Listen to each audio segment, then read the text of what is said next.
poker's legendary champions, next generation stars, and tireless ambassadors of the game, sharing their wisdom and guiding your journey to high achievement on the green felt. This is Chasing Poker Greatness with your host, Brad Wilson.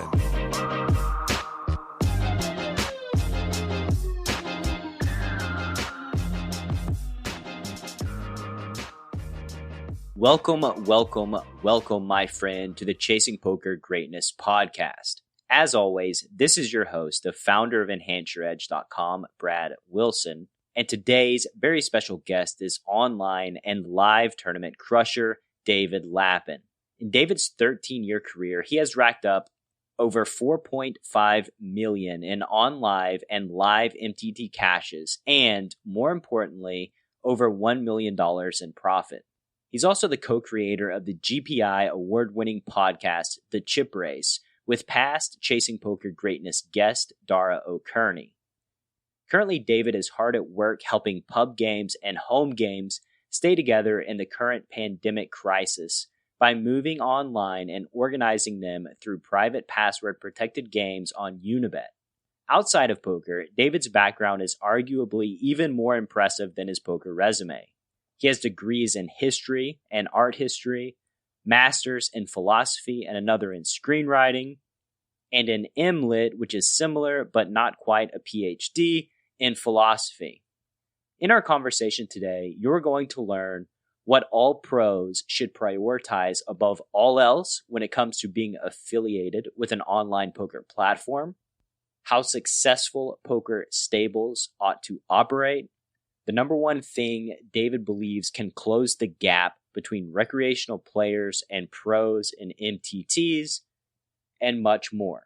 So without any further ado, it is my absolute pleasure to bring to you the one and only David Lappin.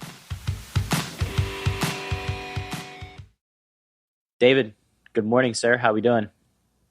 Good morning, Brad. Delighted to be on your show. I have to say, first off, huge fan of your show. I stumbled across it a few months ago, immediately told my Chip Race co-host Dara O Kearney about it. He immediately became a big fan as well, and we've been listening to...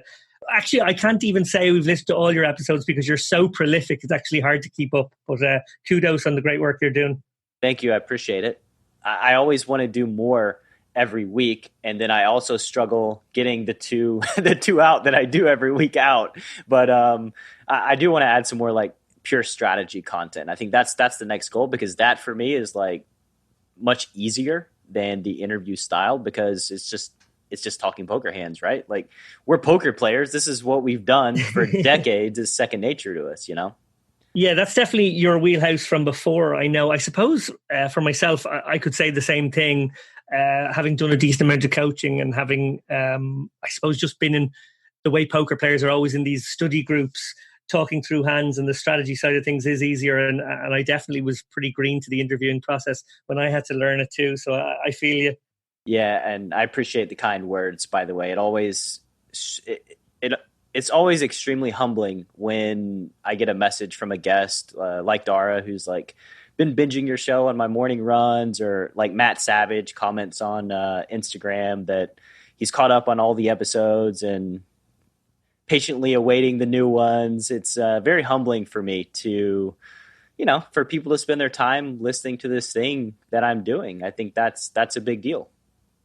Yeah, I totally agree. I think when you do begin the process of content creation of any sort, particularly I can relate to podcasting, you sort of make it for yourself, or you make it with your own taste in mind. Maybe you hope it finds an audience, but you don't have a huge sense of that audience or what it might be or what it might become. So there is a huge sort of leap of faith there that what you're making is something that maybe anyone at all on the planet might want to also listen to. So when you do start getting the nice positive feedback coming in, it is very heartening.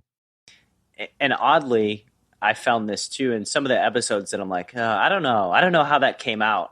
I have anxiety about it. Like, maybe I didn't do that great of a job, and then somebody will message me that was their favorite episode ever. It's weird how just people take different things from different shows, and it's awesome. I love doing it. I very much love doing it. So let's do it. Actually, let's get in the process of doing it here. Let's do something that we both regret. Yes, perfect. Let's start out by asking, what's something about you that the Chasing Poker Chasing Poker Greatness audience might not know? I don't know if they even know who I am, so maybe I need to introduce myself, because you've had such illustrious guests on, and I'm not sure I qualify. So I do appreciate being brought into such an extraordinary guest list that you've compiled already in such a short space of time.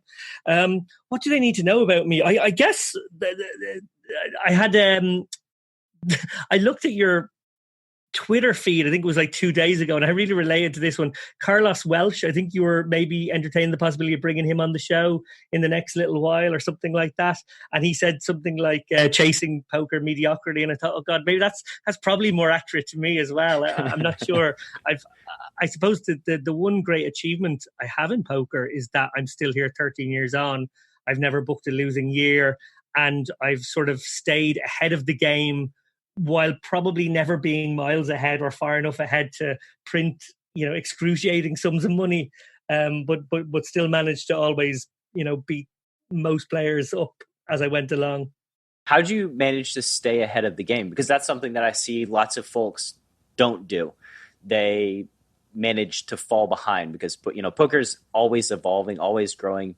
The field, the population is getting more complex every year.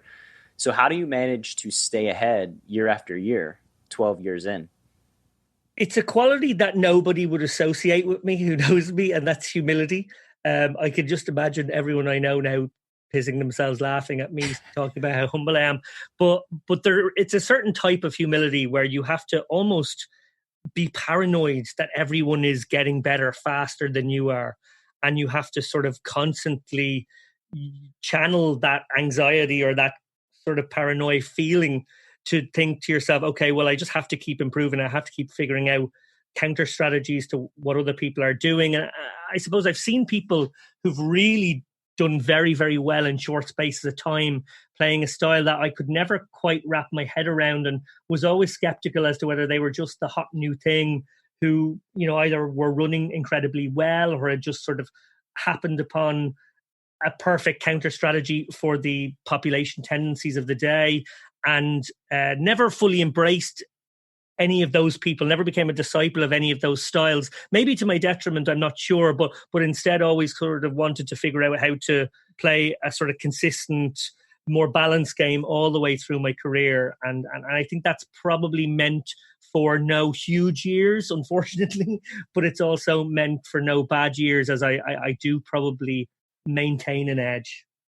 What does that humility look like as related to growth? Like, if you could get granular about, the paranoia, because I'm with you, right? Like, I'm with you in the paranoia aspect of things. And I think that's a good way of putting it, is that it's interesting, this dynamic. You have to be self-assured as a poker player. You got to know what you know and execute what you know in the moment, period. But then you also have to question what you know in hindsight. And when you have arrogance and you're inflexible to learning, that's when you get absolutely punished. That's the time when everything's going to go wrong, and people are going to catch up to you. They're going to pass you. So for you, what does it look like improving using your paranoia?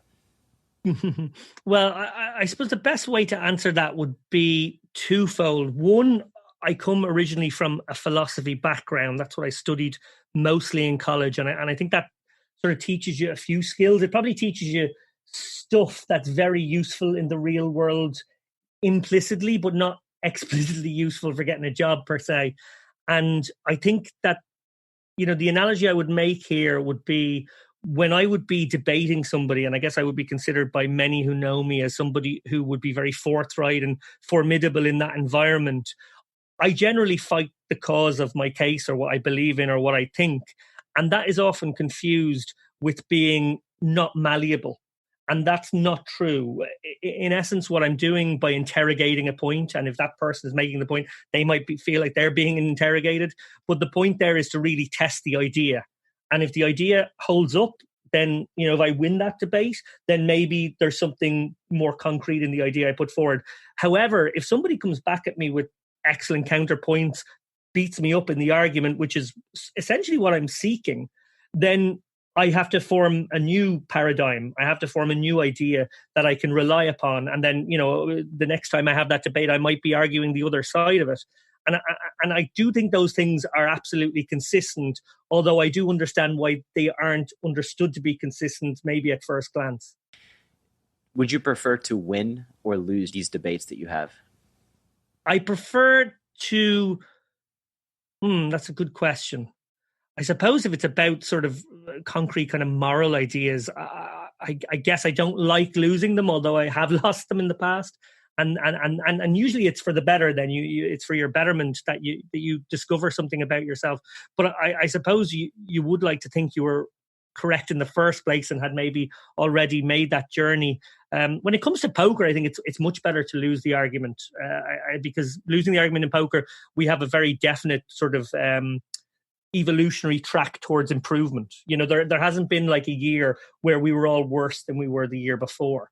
So given that we were always constantly improving with, the help of, say, initially book learning, video learning, study groups, and now with the solvers, I think we're very much on a track towards bettering ourselves as exponents of the game. Then definitely losing the argument in that context is always right. I think it's much more complicated in a battle of ideas because you do see a more cyclical nature of ideas, maybe in terms of discourse when it comes to politics or, whatever it might happen to be. I had this thought. A few years back as I was thinking about growth, performance, ideas, philosophies, religion, politics, all of these things, my own beliefs as related to those. And I came up with this thought that growth equals suffering. And the reason that I came up with that was because for me, whenever I would grow, whenever I would learn something that would move me to a different paradigm than my current one, I would always be filled with regret. Like I would be filled with regret that I had opportunities to believe this in the past and I had passed on them.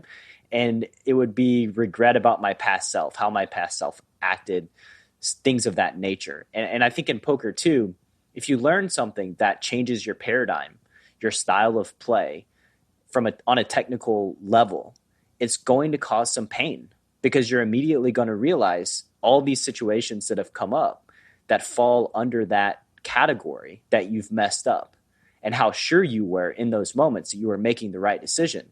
You have to question, it's almost like you're constantly questioning your sense of self and who you are as a poker player. And so I think this is maybe one of the issues that people fall into, one of the traps that they shy away from that pain. They shy away from the regret and the suffering, and they latch on, they get mired in their current paradigm and they're unable to grow. And I think as poker players, you just got to let go. You have to accept that, 5 years ago, you were messing up all the time. Like today, guess what? You're messing up all the time. Every session that I play, I mess up all the time. And I think that is something that I've become comfortable with, this level of I'm 30, 40% sure of this decision. I'm going to make it and let the chips fall where they may. I trust my instinct. I trust my ability. And if something goes wrong or if a friend says, Brad, that was freaking stupid, then I'll jump in Pio. I'll go to propokertools.com, run some sims, look at hand versus range, and then try to, either prove or disprove what, my stance. And if it's disproved, then great. I learn, I grow. Like you said, you want to be disproved in those situations because being wrong equals growth. So embrace being wrong when it comes to your poker theory.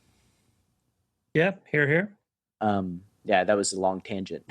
But David, how'd you get involved in playing cards?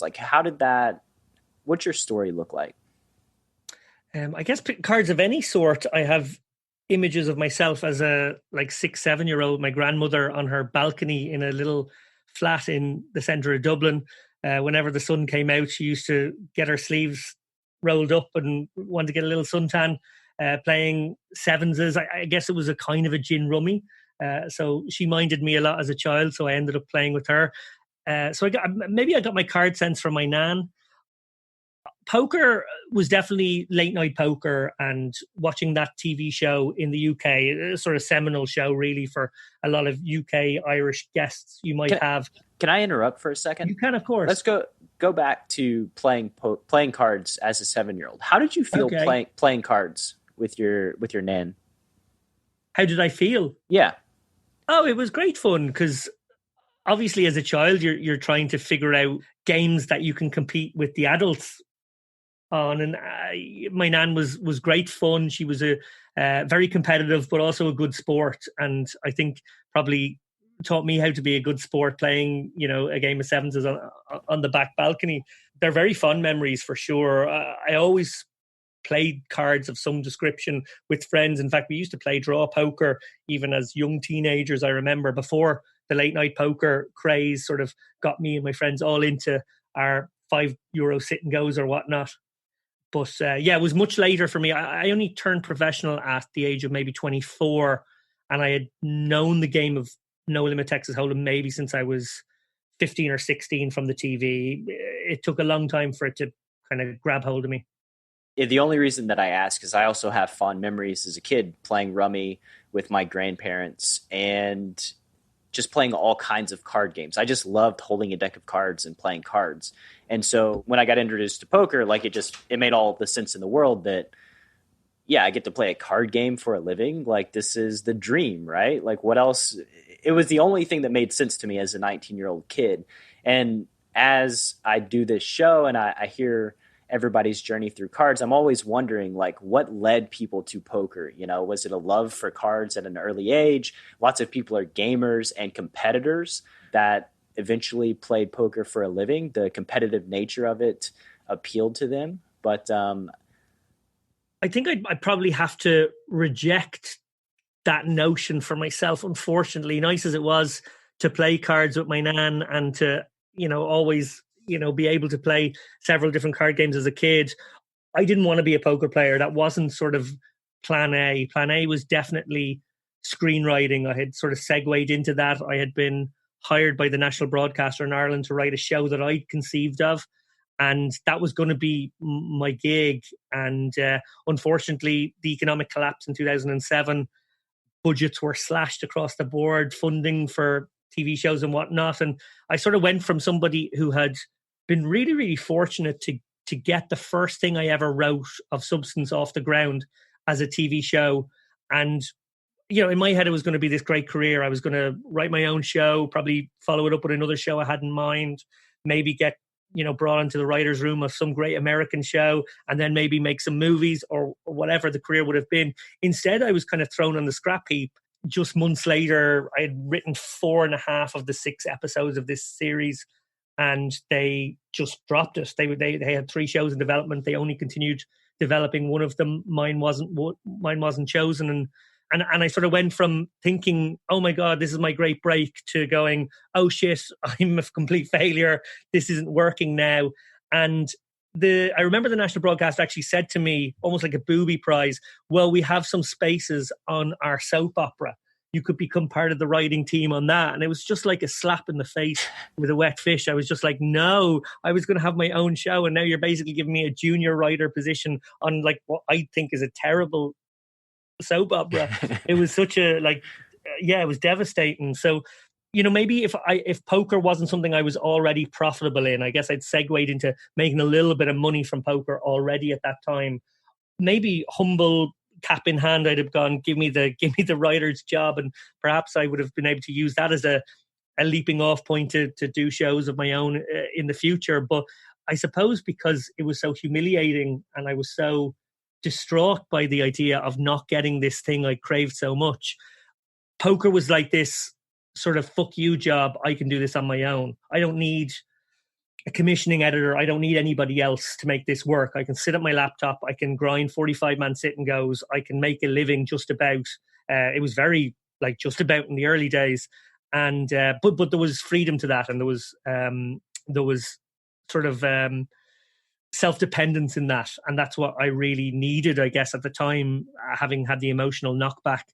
And it snowballed from there. You know, I had one very lean year right at the start, and then the next year was a bit better, and then the third year sort of exploded for me. I had a couple of very big results, and you know, the rest is history, as they say. Yeah, the freedom and autonomy. This is something that I think appeals to most all poker players. Being your own boss, nobody's telling you what to do. You set your own schedule. Allegedly, which basically meant when I was 21 years old that I would play like 5 hours a week and pay for life, go out and drink way too often, and not put in the volume that I needed to, because I was an irresponsible kid who is in charge of himself with very limited experience being a real adult in the world. But growing up, your family was very big into film and the entertainment business, right? Like that was a big thing, and that's what led you to wanting to become a screenwriter. Yeah, good work from your research team there. My mum was an actress and a theatre director as well, probably more in the late 70s, 80s, and early 90s. And my dad was a theatre producer who became a film producer and actually had a very, very successful film career through the 90s and 2000s. He was probably the preeminent film producer in Ireland, making, if you do know any Irish movies from around that time, there's a fair chance that he was the producer of a few of them. Yeah, that was sort of the world I lived in. Movie sets were kind of I could get jobs on a movie set when I was a teenager. That was really good fun. I did a bit of trainee ADing. I was an extra on a few things. I chaperoned my little brother, who was actually acting in one of the movies, a film with Angelica Houston about, it's probably 20-something years ago now. And that was all kind of fun. And I guess it was always the writing side that interested me, though. I wasn't a producer. It wasn't the sort of business, accounting, legal sort of combination of jobs that you need to be a producer. It was much more the creative side that interested me. So I suppose, in a sense, a bit more like my mother, who did write, did direct, and was an actress as well. So I can sort of see the trajectory of the entertainment side and you being just crushed because you didn't make it as a screenwriter, and then moving to poker, and then all of that coincides with creating the podcast, The Chip Race, with Dara O Kearney. How did that project come about between you two? Well, it's actually our 5th birthday this week. So exactly 5 years ago, we were approached by a company in Dublin who made podcasts. They had a cricket podcast, a rugby podcast. I think they were about to do a horse racing podcast. And the son of the owner of that company played a bit of poker. I think he played like 10 quid sit and goes with his mates. And he was like, poker would be really cool. You should do one of those. So he then spoke to a partner of his, a guy he worked with who was a media person, a photographer as well, who happened to be my best friend, and pitched that idea. And my friend acted as interlocutor and said, well, actually, I know 2 of the best poker players in Ireland. I can introduce you tomorrow if you want. And he set up that meeting, and we immediately went with it. The idea was that it would be an Irish-facing podcast, sort of the local gossip, if you will, Irish guests, a little bit of international and UK stuff as well, but mostly facing the Irish poker industry. And we made 7 shows with the view at the time to getting sponsorship. We sort of gave up our own time free of charge to make those 7 shows initially. Unfortunately, the sponsorship didn't pan out, and the show was shelved, I suppose, for a little over a year. And then the lovely coincidence, or the lovely happening, of Unibet approaching both Dara and I to become brand ambassadors for that site, a fantastic site, who are very, community focused and very focused on building sustainable poker economy. Something that Dara and I had, I suppose, championed for the years previously in our blogs and things like that. So it was sort of a match made in heaven. In the very early meetings discussing our partnership there, Dara and I pitched the idea of bringing back the Chip Race as a sort of world-facing podcast, not an Irish one anymore, but one that would look at poker in general. And they liked that idea, and off we ran again. And early days, I think, probably a little green around the gills. We probably had to work on our interview style and technique. And I suppose as the show's developed, I've become the editor of the show, but we've had some different editors along the way too. I suppose I probably now feel like the show is only exactly as I want it to be now that I have total control over it. But again, this sort of harkens back to, and I can see what you did here with your question, that not only does it scratch the itch of having a creative side, but it's also about control. You know, this is essentially a piece of content, a piece of art, if you want to push it to that I don't need anyone else for. Like, I need Dara, of course, and Dara and I work hand in hand, and I think probably shore up each other's weaknesses very nicely. And with the exception of that, I can kind of curate the show, book the guests, record the show with Dara, edit the show, and then even market it the way I want. And Unibet are brilliant in that they're sort of hands off. They sort of trust Dara and I to kind of put their best foot forward, I guess. We've only probably taken 2 notes for them over 70 odd episodes, where there was just like little tweaks in certain segments that they preferred us to do something small differently. And, that's a pretty good ratio, I guess. And yeah, it's been great. And it's so heartening to have not just the ability to get the guests that we've gotten in the last few years, which is just exceptional, but to be able to make a show that sounds the way we want. To have that sort of, it was always envisioned as a variety show. So to have that eclectic appeal where we have the 5 segments and each of them maybe hits a slightly different demographic. And the variety show aspect of it makes it much harder, in my opinion, than like Chasing Poker Greatness, because you got to put all the pieces of the puzzle together and you have to rely on multiple people on a regular basis to kind of get the segments in time. And it just feels like it expands the production process. Speaking of the production process and control, that this was a struggle for me early on. I have a producer, I have a guy that edits and mixes my podcasts, and he would send them to me. And the first thing that I would do with my early episodes of Chasing Poker Greatness I would listen to them and re-edit every single one of them. Like, that would be like instantly, like I can't go to sleep at night if I don't go back and fix all the little things that I think are messed up. And eventually I had to just say, fuck it. Like, I have to trust this guy because I'm spending way too much time re-editing what he's already re-edited, and just kind of giving him the autonomy of like, look, this is what I don't like.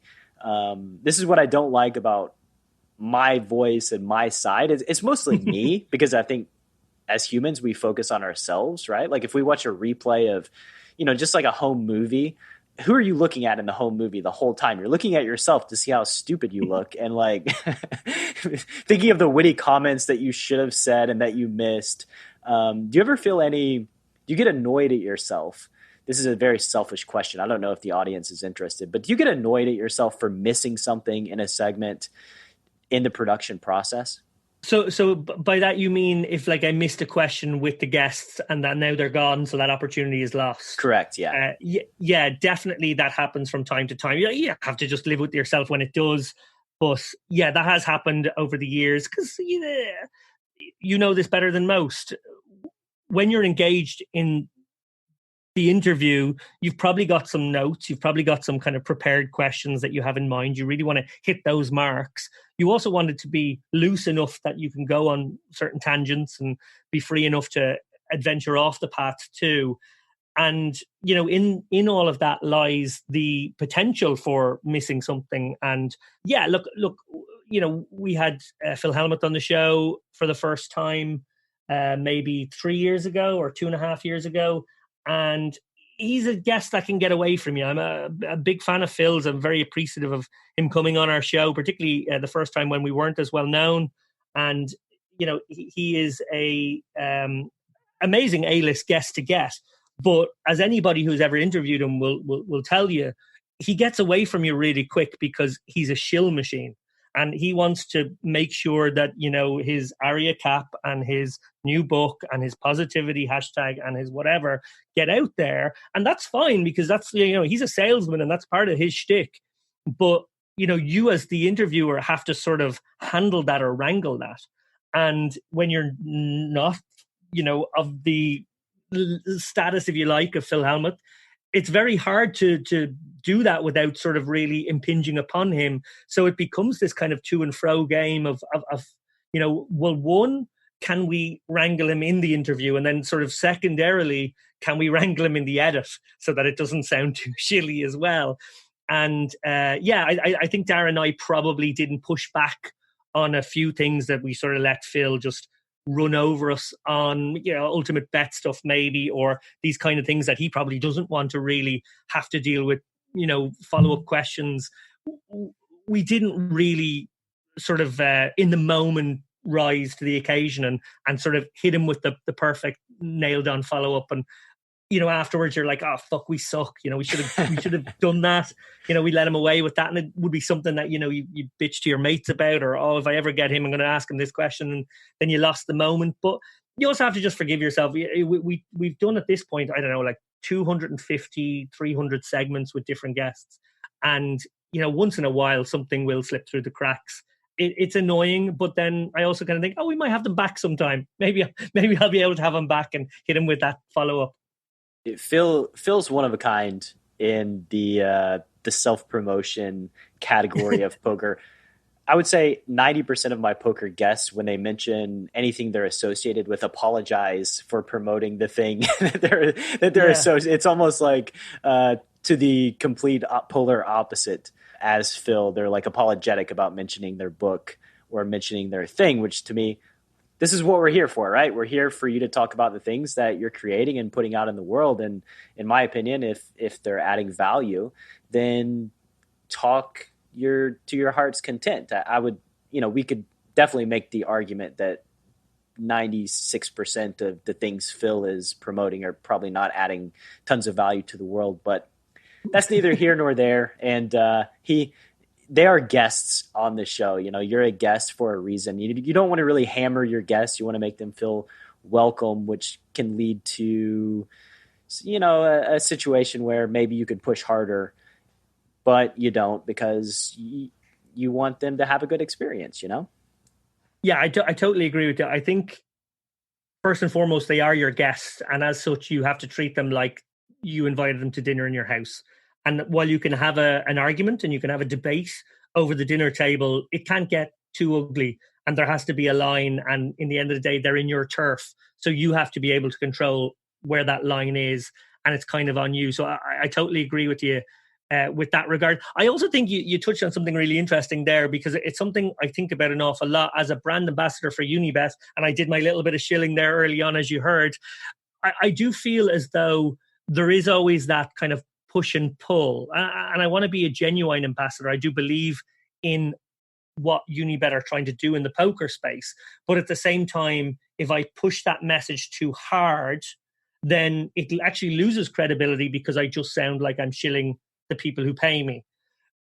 Similarly, if you go on solo runs, which I have done and Dara has done, with regard our own personal brands and our own disputes and our own beliefs or whatever it might be, and that means engaging with other people in the poker space argumentatively and maybe getting into a fight or getting into some sort of fractious situation, you're risking sort of your sponsor kind of not being hugely enamored with that approach, but at the same time, you want to have your independent voice, and that's what they chose you for in the first place. So if you didn't sort of stand up for something or stand for something or write about something you believed in, you wouldn't have been chosen by them in the first place. Yet the moment they put the patch on you, you sort of can't push it as far. So it's a really interesting balance, and I think it's a really fair sort of subject to discuss. I actually don't hear too many brand ambassadors engaging with it, because I guess it's a bit meta or something. But I think it is interesting to kind of think about how far you can legitimately push your brand without losing credibility, and also how much you can push your personal brand without incurring their wrath. I think for me, it's always about authenticity. And so my podcast has no sponsor at the moment, so I can just... That's a shocking disgrace. Somebody out there should sponsor this man. I can do whatever I want with no thought about losing sponsorship or anything like that. But there's an interesting parallel. Had a conversation with Ari Engel just a few days ago, and he was talking about horses and staking people, and how he's been staked 3 times, and every single time he's been staked, his backer has dropped him for various reasons.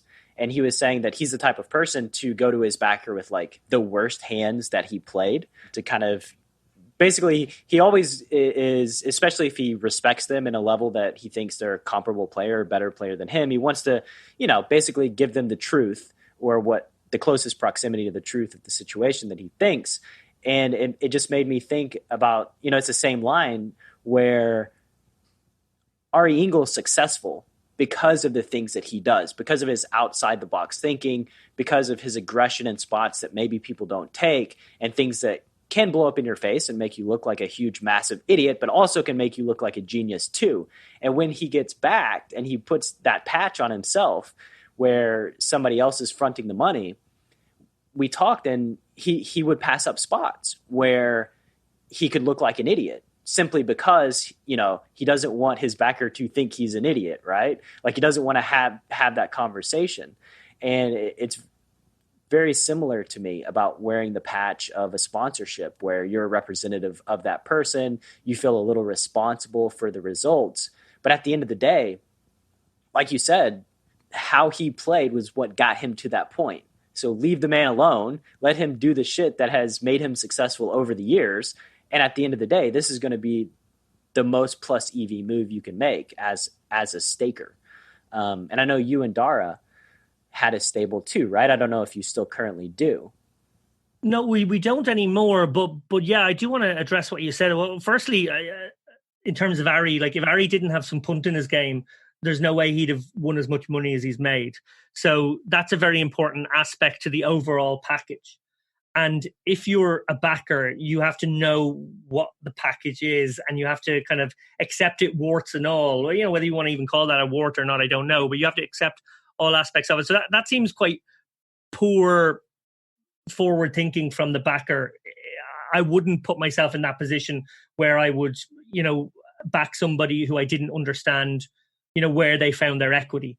And I think that's, I get it though. I do understand that obviously you don't want to, go back with a butchered hand where you just, you got this read or whatever. And it seems kind of unjustifiable in hindsight. Yeah, Dara and I did a lot of backing for about maybe 4 years. That sounds about right. We probably staked 15 or 20-ish people. It was a complicated organism. It was sort of the merger of 2 prior stables. Dara and I started staking together, and Dara and another chap, Jason Tompkins, a very successful Irish player, were staking together. And we sort of merged the stables, not entirely, but sort of, with different equity splits. Dara was always the sort of center of the Venn diagram, if you like. And Dara Davey was the other staker, someone who Dara O Kearney had previously staked. So we sort of kicked him up to the top office at a certain point. And, he's a fantastic person to work with too. And yeah, it was mostly a very successful campaign we had. I guess, like any backer will tell you, there was probably some horses we shouldn't have staked. We could probably all take some amount of responsibility for some people we vouched for or thought were right, and it didn't quite work out as well. We split the labor of running the stable, I think, pretty fairly. And then ultimately, the maybe 10 guys who did really well sort of proved the worth of the whole thing, if that makes sense. And yeah, we did. We were pretty much staking Irish people.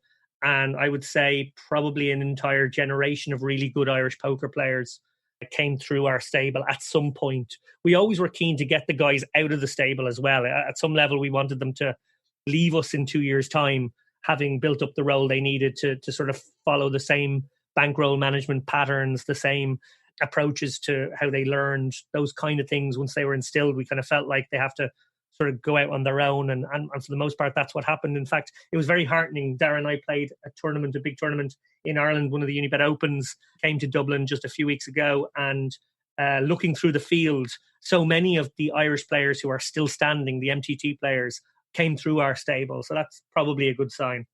That's really awesome to hear. And when I first started coaching people, it's awesome to hear that you're rooting for something that is against your self-benefit in your monetary self-benefit, right? Like because obviously, ideally, you would just stake amazing players for the next 20 years and they would never have their own bankroll and they would always just be printing money for you, right? And when it comes to poker students, for me, one of my major goals was to always get to the point where I wasn't of use to them anymore because they had reached that level to where they either need to find a super high stakes crusher coach to help them move forward, or they just, weren't getting the value from me specifically because they had reached or exceeded my skill level. And I think that's just, to me, that's about giving to the community and being being a poker ambassador that cares about the people. And you mentioned sustainability with Unibet and the poker platform that you choose to promote. Tell me about sustainability, your thoughts. What are platforms doing poorly as related to poker sustainability that you'd like to see improved? Well, before I come to that, I want to say as well, another feather in your cap is that if you are a teacher, I'm reminded of the Nietzsche quote, something along the lines of a student repays his teacher very badly unless he eventually stops being a student and becomes a teacher himself. So I think at some level, there's an ethos wrapped into that or baked into that as well, that I think if a teacher really values what they're doing, they want to see their student graduate, something along those lines. Now you've opened up a huge can of worms now in terms of what poker sites should be doing. I would find myself being very skeptical of an awful lot of the models these days. It's dangerous territory you're putting me in, because I always feel like when I do have the Unibet patch on, I have to be careful about the amount or the size of the stones that I throw. But what I would say is I was a huge detractor of what stars have done for the past 5 or 6 years. I guess the sort of a Maya era would cover the timeline, that sort of aggressive attack on the pros and what the professionals were doing and their place in the game. I found, honestly, I found it disgusting. I know for a fact that internally in Stars, there was sort of this attitude of winning players take 8% of the money out of the game, out of all the deposits, and we only get 92. Well, let's try and, recreate an ecosystem where we get 96 and they get 4. And it was so much of poker is aspirational. So much of poker is about recreational players either thinking they could become a pro, thinking they could play against the pros and maybe beat them in a one-off encounter or whatever it was. And creating this situation of pitting poker players against one another, where a poker player who is weaker and a poker player who is better are being placed in this predator-prey dynamic by the site, who are actually the one profiting mostly. That for me was a disgusting messaging that was coming out of Stars and Hallreiser and these kind of people for quite a while. And that really bothered me. I know it bothered Dara as well. We both wrote extensively on that subject. For me, I feel like the position of the professional as an aspirational figure in the game is very important. But I also feel like, a lot of them give back in lots of ways. You described several of those ways yourself there. So I really dislike that. I also sort of dislike the model whereby, obviously we did have a kind of broken ecosystem for a while, with Rakeback being at such a high level that it sort of removal crushed a whole generation of, pros who were managing to carve out skinny edges and sit and goes or cash tables or whatever. And that was kind of a way to kill off several of them. But it also, had to be addressed in some way. There had to be some balance there, and there had to be some redistribution of, whether it was promotional stuff to the, losing players. After all, they're very important. But again, it's all about the messaging, and it's all about how sites go about these things. I think it's very, very negative if a site are going to pit player against player. That shouldn't be your role. The site should be trying to show off what a great game poker is, how people enjoy it, whether they're recreational with a budget, willing to lose a little bit to enjoy their Sunday afternoon online or go off to the casino on a Saturday, or whether it's the pro who is trying to just, make a living at all the various different tiers. I found it reprehensible what they did for a long time. I guess you see it now. I've seen so many pros be culled, and I don't think we have a better ecosystem for it right now. and I'm probably going to, so here goes my future stars sponsorship, and possibly we all other set fire to them a long time ago. Don't worry. Here's me lighting the fuse and about to just blast off into the atmosphere. But you're absolutely right. And pros are a part of the game. Poker is aspirational, and 8%, the 8%, whatever it is, ratio of money that people withdraw and the money that Stars takes. I mean, first of all, that's an absurd distribution anyway. And secondly, it's so hypocritical of a site like Stars to have just like a pure gambling arena, to be like, no, we don't want the pros to win. We don't want pros taking money off the site, but also let's maximize the amount of money that we can take from the people who deposit by introducing these shitty ass casino games and these games that have, massive negative EV that allow them to play. It's like, basically they just want they want to maximize the money for themselves without giving back to the players. And that, to me, that's just the worst. Like, that just feels like the absolute worst to me. And like you said, you take out the aspiration aspect of poker, you take away the dream. What are people grinding for? What are they learning? What are they studying for? To basically get to the point to where a site says, yeah, fuck off, we don't want you to win. Like, that's stupid. It's never made sense to me. And I think that there are multiple ways to create a sustainable ecosystem, and saying fuck the pros, or saying, hey, how do we get a bunch of amateur players together in a club and kick out all the pros? Like, that's a dumb way to go about it, because number one, that's never going to happen. The pros are going to get in there one way or the other, whether you like it or not. Where there's a will, there's a way. You put a big fish pond together, the pro is going to do what they have to do, whether it's create a fake identity with a fake passport and social security card, whatever it is, they're going to find a way to get in those games.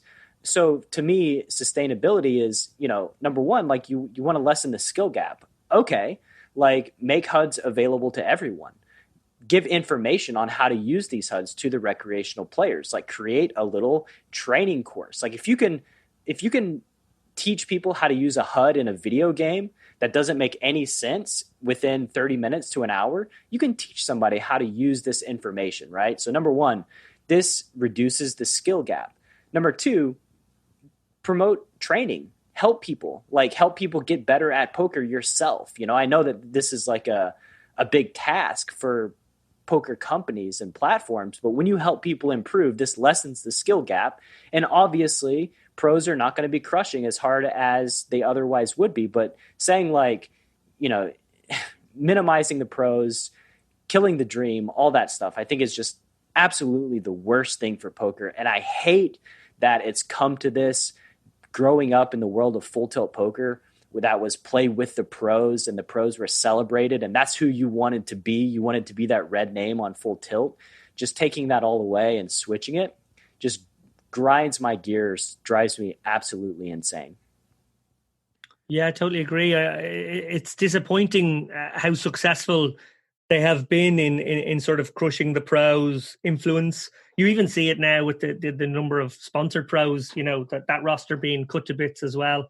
I don't know what the point of it is. I don't know what the end game is. Obviously, the day Izai and Mark Scheinberg got their check cut for 4 billion quid was an enormous movement of money out of poker. Now suddenly there was a 4 billion loan that had to be paid off over 5-6 years, and that had to come out of rate. And that was an enormous moment for poker, where essentially everyone had a PokerStars account back then, and that was just that money sort of gone. Essentially a family business which had made some people very, very wealthy. They cashed in their chips, and now you were left with this vacuum that had to hoover up rake, perhaps, and then obviously, rather than just acknowledge that, the messaging was disingenuous. And I suppose that's what I probably dislike the most. The messaging shouldn't be dishonest. You should be presenting it the way it is. And if you have to reorient your loyalty system to better benefit recreational players, if you want to create content and hire your pros or get your people to either coach people in how to use HUDs or coach them how to play their hands better, this is something Dara and I are actually very passionate about. When you look at the free content we give out from the chip race, and you look at the book Dara made, like Dara was really passionate about his book, Poker Satellite Strategy, that he co-wrote with Barry Carter. Writing that book was a passion project for him as well, because for him, it was like, if recreational players can get better at satellites, something that they maybe gave up a big edge in before, and actually learn some of the tricks of satellites, which can actually not only close the gap against better players than them, but actually maybe help them overtake them, because even very good players misplay the end game of satellites so badly, misunderstand the ICM of it so badly, that if you just become pretty nifty in some sort of tricks that are very satellite-centric, you can actually do very well in those. And then suddenly recreational players get to go to the tour stop